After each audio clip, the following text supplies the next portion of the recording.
राज्यात इथेनॉल मिश्रित इंधनाच्या धोरणाविरोधात महाराष्ट्र नवनिर्माण सेना आक्रमक झाली आहे।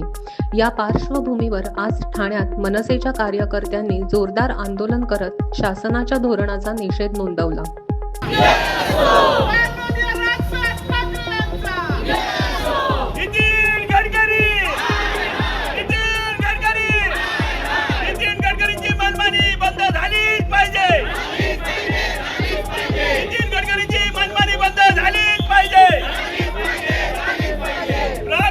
सरकारने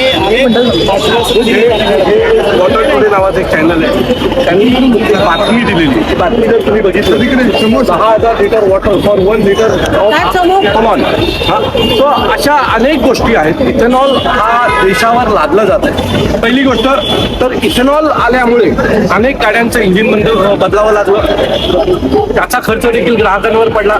आज अनेक ठिकाणाहून जर तुम्ही देशभरातला व्हिडिओ पाहत असाल तर इथेनॉलमुळे रस्त्यात गाड्या बंद पडण्याचं प्रमाण हा अतिशय मोठ्या प्रमाणात वाढलेला आहे। त्याच्यासोबत गाड्यांचा ॲव्हरेज देखील कमी होत आहे। आता सरकार असं म्हणतं की इथेनॉलमुळे शेतकऱ्यांना त्याचा फायदा होतो। कसा एका सरकारने आम्हाला समजून सांगावं। याच्या आधी देखील शेतकरी ऊस हा कंपन्यांमध्ये विकायचा आणि तेवढेच पैसे त्यांना यायचे।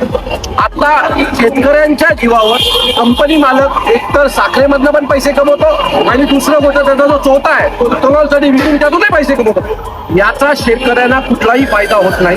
शेतकऱ्यांच्या नावावर नितीन गडकरी त्यांच्या मुलाचा कसा फायदा होईल याच्याकडे लक्ष देतात। खरं तर या देशात आता इलेक्ट्रिक कारची गरज आहे, त्याने पर्यावरणाला कुठल्याही प्रकारची हानी नाही, उलट त्यातून सौर ऊर्जेकडे सगळ्यात जास्त लक्ष दिलं जात आहे। परंतु गडकरी सतत इथेनॉलचा हट्ट करतात। बरं, आणि तुम्ही इथेनॉल आणलात त्याला ग्राहकांना काय फायदा झाला का? इथेनॉलमुळे पेट्रोलचे रेट कमी झाले का? आज एवढी मोठी इराण इराक युद्धामुळे ही काय परिस्थिती ओढवली, त्यात आपल्याला काही पेट्रोलच्या दरामध्ये काही कमी मिळणे झालं का? पैसे वाढतच गेले। मग इथेनॉलचा हट्ट कशाला?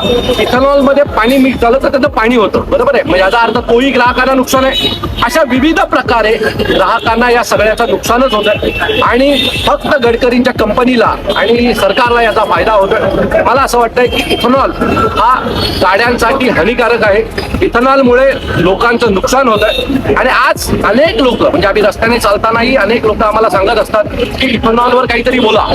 मला असं वाटतं की एक वेळी संपूर्ण देश इथेनॉल या विषयावर बोलेल। 1 लिटर इथेनॉल बनवायला किती पाणी लागतं एका जरा गुगलला जाऊन सर्च करा, ChatGPTला विचारा किंवा काही संस्थांना जाऊन भेटा, म्हणजे तुम्हाला कळेल इथेनॉल भारताच्या हिताचा आहे किंवा नाही। खिशातले पैसे टाकून टॅक्स भरला जातो, त्याचा फटका वाहनधारकांना बसतो। 15 वर्ष लिमिट ठेवतात, पुन्हा गाड्या नव्याने काढतात, त्यातून यांना पैसे मिळतात ना। ही सगळी गणितं ही पैशाची आहेत। मी तुम्हाला ते सांगतो, इथेनॉलच्या नावाने गाड्यांचे इंजिन बदलले गेले। आता इंजिन बदलायचा खर्च काय सरकारने दिला का गाड्यांच्या कंपन्यांना? त्याचा भूखंड देखील लोकांना झाला ना। हे पैसे देखील इंजिनचा जो काही खर्च वाढला, नवीन टेक्नॉलॉजीच्या या इथेनॉलमुळे इंजिन आणले गेले, त्याचा फटका देखील ग्राहकांना वाढला। गाड्यांच्या किमती वाढल्या, गाड्यांच्या किमती वाढल्या इथेनॉलमुळे। जर पेट्रोल 1 रुपयाने जरी कमी झाला तरी आम्ही मान्य केलं असतं। गडकरींची भाषण आहे का? ते म्हणाले होते इथेनॉलमुळे 15 रुपये लिटर पेट्रोल होईल। आज 100च्या वरच आहे। उलट त्यावेळेला तुम्ही सत्तेत आलात त्यावेळेला 65-70 रुपये पेट्रोल होतं। आज आम्ही 100 रुपये, 104 रुपये, 105 रुपयांनी पेट्रोल घेतोय। तो आम्हाला याचा काही फायदा नाही झाला। फक्त गडकरींच्या कंपनीचे आकडे 1,000 काही कोटींमध्ये, 1000 कोटींमध्ये वाढले। हा एकमेव फायदा गडकरींना झाला आणि त्याचा दुसरा फायदा शेतकऱ्यांना कुठेही न होता स्ट्रेट कंपन्यांना झाला, जे इथेनॉल बनवतात किंवा ज्याचा चोथा हा ज्या कंपन्या घेतात त्यांना फायदा झाला। शेतकऱ्यांना याचा कुठेही फायदा झाला नाही। गडकरींचा हा दावा खोटा आहे की याचा शेतकऱ्यांना